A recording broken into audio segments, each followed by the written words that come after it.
back to Change Ed, your favoriteest podcast in all of podcast world. We are super fortunate to be able to be here at PETE&C. We are here at the Hershey Hotel on location for the Steel Summit, and we have two fabulous, well-informed, super knowledgeable guests with us. But first, let's start with everyone's favorite part. My name is Andrew Kuhn. I am your host of the show. I'm an educational consultant for Montgomery County Intermediate Unit. Here with us is Patrice Semichek, an educational consultant out of the Montgomery County Intermediate Unit. And no, I didn't get an introduction or anything. Favorite co-host. Favorite co-host. Yes, because also with us, moved up from temporary to slightly committed co-host. I'll change my Facebook status. Yeah, that will make it. It's complicated. Jason Zimmerman, great to have you back. Thanks. Glad to be here from IU13 and teaching and learning consultant of STEM. Great to have you here. Thank you. Again. Glad to be here. And with us, we have two guests from the Appalachia Intermediate Unit number 8. We have Brenda Calhoun and Lori Rodgers. Welcome both. Would you please introduce yourselves to the Change Ed Nation and maybe just tell us a little bit about yourselves, your favorite color, where you like to go on vacation, nothing too serious. Or none of that. Yes, I'm going to probably go with none of that because I don't have a favorite color. So my name is Brenda Calhoun. I'm with Intermediate Unit 8. We have 4 counties, Blair, Bedford, Somerset, and Cambria, 3,500 square miles. And I, along with my colleague Lori here and a different IU, we do the Invention Convention. We're the affiliates for Pennsylvania. Hi there. Lori Rodgers from Erin Intermediate Unit 28. We service Armstrong and Indiana counties. We've been doing the PA Invention Convention for a few years, but this is really year 2-ish for making things happen. Yes, it continues to grow, and we're super excited to have this opportunity to not only present here at the Steel Summit shortly to go, but then talk on this amazing podcast. Oh, thank you. Please pay her on her way out. Jason's here. Who's on the way out? Me? No, Please we love pay her you on her all. way out. I We was owe her gonna for say, that free Patrice shout is out on her on way our out. podcast. Yeah. And Lori, I'm sorry that I put your IUs together. That's okay. I apologize about that. That's okay. We're side by side. We get stuck together. No all the time. It's disrespect fine. to IU 28. Brenda did her We do a lot internship with together. me once Yes. upon a We time. go way Really? back. We go way back. Oh, that's Okay. fun. I did my student teaching with her mother. So it's Wow, like look at those we go way back. connections. it's so crazy, It's isn't really it? great. Yeah. Wow. The world is such a small place. It really really is. is. It is a small place. I agree. You mentioned that you had done a session here Yes. for the Steel Summit, and your session was about inventing for human-centered design. Wondering if you can tell us a little bit more about that. What were kind of the overall impacts and the conversation that you had in that session? Of course, yes. So the Pennsylvania Invention Convention is not only an event, but a curriculum. And we really focus on the empathy that students bring to their ideas and how they invent things. And we realize through this process the connection over into the STEEL standards. And as I work with Lori, she has done a little bit more with the STEEL standards than I have. So she was able to find the foundational boxes that matched very nicely into the curriculum and into the entire process to help teachers see that we're not trying to give them something brand new to do. It's just an option, and there are lots of options out there. This is just a program that we have found success with here in Pennsylvania, and we love to give the students that authentic audience and the option to move from virtual or regionals up to states here on Wednesday at PETE&C, and then beyond that, possibly even to nationals, where they have a really amazing experience with patent lawyers and judges, and it really goes a long way. So what kind of stuff are they inventing? Like, what have students done in the past that has kind of been really cool? It is amazing. You name it, they've invented it. Yes. I mean, it's a gamut. Yeah, oftentimes it's something that's simple, but really just kind of mind-blowing.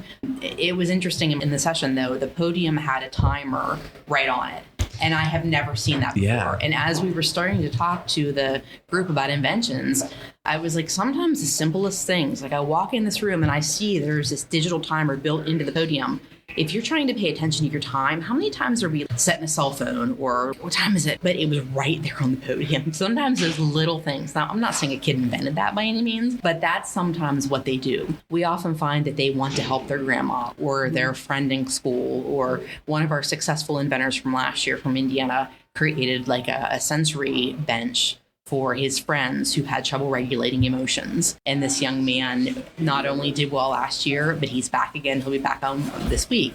So it's really fascinating for us to see these kids bring an idea and then continue either refining that idea or have brand new ideas, and they kind of know what they want to accomplish. It's really fascinating. I really like that your event allows for kids to come back and reiterate their thought. I've been a part of multiple student events in the past where it's done the minute you enter it in the competition. And I think that does a disservice to kids to really understand what it really means to be a scientist or an engineer or an inventor. Because there's never really a done. You're never really done in the process. Right? Yeah, so I always can be improved. Deeply appreciate your event allows for them to come back and say, I've learned something new this year and I want to take it to the next level. That's awesome. Seeing inventions that are a little bit not realistic, but that's okay. There's nothing wrong with that. It's a process. Not every invention is going to change the world, but it's one step in the right direction to something that will. And that's something that they're interested in. Yes. And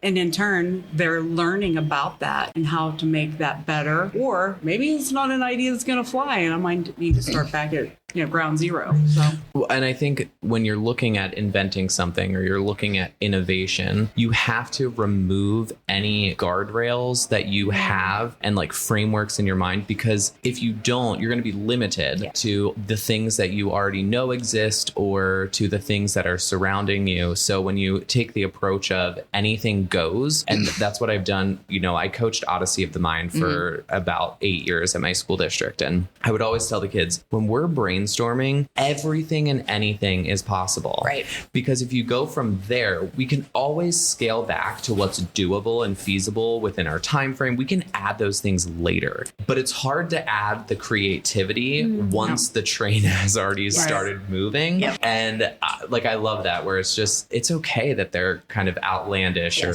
kind of crazy. You just don't want to stifle that. I mean, even with the skills standards, with the science piece, whenever we're talking to kids and having them question, we say, all of your questions, all of your ideas are valid.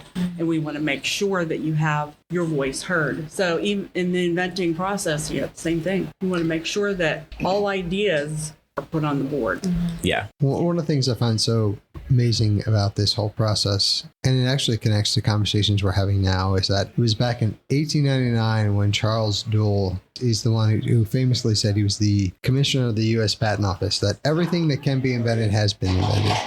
And yet here now we have all of these students who are early on in their lives and they're learning and their experiences, and that they're creating these new things that is still happening. And what I find interesting about that is that, when we talk about education and how we're doing education and how we're teaching and instructing, that we have this body of knowledge that keeps growing, right? So we kind of get to the point where we can't retain all of this information. How do we go about doing this? And really now for us in education, it's about knowing what to do with the information, not having to be the keeper of all of that knowledge, right? Because specifically in science, it keeps growing and growing and growing. And so then it's now I have to memorize more, and next year is more, and next year is more. And we hear so often from educators, I don't have any time. I don't have any more time. Something's got to go. In the elementary classroom, right, based off their time, it's probably usually science that ends up going. And then, so that puts middle school educators who are teaching science behind, right? So we're always battling this time of how do we get all of this knowledge in there? Instead of putting knowledge in there, how do we train them to work through that? And I think in a lot of ways, this emulates that of saying, I don't know everything I need to know about whatever it is I've invented, but this is project-based learning. I got into it and I dove into it and I'm learning as I go instead of going through multiple classes of here's everything you need to know about this scenario. Right. Yeah. It's fascinating too, because not only do the kids come up with the idea, they also create a logbook where they talk about their failures and how they've changed their ideas. Sometimes their idea changes 100%, and that's fine. And they also have to pitch either to a video or to live judges.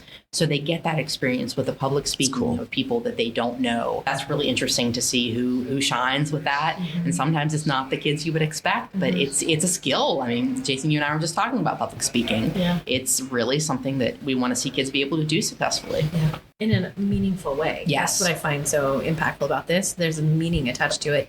and probably I would assume a passion for what they're talking about, like you guys said. So it makes it a little bit easier to publicly speak about something you've devoted an entire year to, and being able to have conversations, especially for young people, in front of adults that are judging them. That's very uncomfortable. It is. And so I think that this does like the whole gamut of everything we're talking about for what we want Steeles to actually be. And you've been doing it for how long? 2015. 2015 was the first year. Why did I think it's so much longer than that? That's awesome. It feels like it's been around forever. You two are Steele's OGs. You're the original gangsters. Before Steele's is Steele's, you were out there paving the way. It's true. Okay. I'll take the back. At least for the engineering and technology realm. But I mean, a lot of kids do tie in science to their inventions. I mean, when we were at nationals last year, some of the high school level inventions mortified me because I had no idea what they were talking about. I mean, it was very, very intense. Yeah. Their ownership of those projects and how it just gives me a lot of hope for our future, because these kids are they're the future. They are changing the world. I think about that with when we look at these standards, right? For Steeles, they're, now going to be in law, right, for 2025 of implementation across the state, and how important that equity piece is, that every single kid is getting the opportunity to have those standards provided to them through their education, so that they have the potential to create something, to be that inventor. And not every kid is going to be an engineer, a scientist, a biologist, or whatever, but it's providing them with the opportunity to say, is this going to be a passion for you later in life? And we want to make sure that you had the opportunity to know whether that is going to be something you're going to pursue, right? So that there's not this like untapped potential that could have been. And I think that's what we see sometimes. Like there's really good pockets of things that happen. And we're like, we want that to be everywhere. Right. Those opportunities to be everywhere. Yes. Not that everyone has to do it to that level, but all kids have ideas. Yeah. And sometimes they're not necessarily invention per se, but they're an idea. They're, sometimes kids want to call it a hack. Okay, that's fine. But if you're doing something better or making your life better or your friend's life better, so be it. Let's go with it. Let's put it into play. Right. We've talked about a lot of really great and amazing things. I love all of the connection, and my big takeaway was how powerful integration is, right? Not separating out what we're learning, but combining them all together. Learning to learn, not learning specific content at one given time. I really took away a lot with that equity piece that Jason was talking to, but also what I was hearing and what I love about what you're talking about is empowering learners, empowering them on their journey, not the journey that we dictate for them, but the journey that they're going on, and being able to rise them up as individuals to then change the world. Yes, they have that ownership over the work they're doing. Right. So, and it gives you chills to see it. So come on over and take a look at the inventions on Wednesday. And bring That your sounds blanket because awesome. you're going to have the chills. Bring a blanket or a sweatshirt. But see, we have jackets from Invention Convention, and they convert into backpacks. So it's an invention. Wow. Yes, that one of the kids through the program, it just like folds up, and we demonstrated it at the end I of the love session. that. That's and the amazing. participants were like, oh, so it's just We're wearing an There's good invention. stuff. I know. My jaw is on the floor currently. Right? Seriously. Well, on behalf of the entire Change Ed team, thank you for tuning in. Thank you for being here with us today. And we want to encourage everyone to go find your invention or a student who's going to invent. Which is any student. Yeah, which is everyone. We can all invent. Yeah. Right? We can. Yeah. Cool.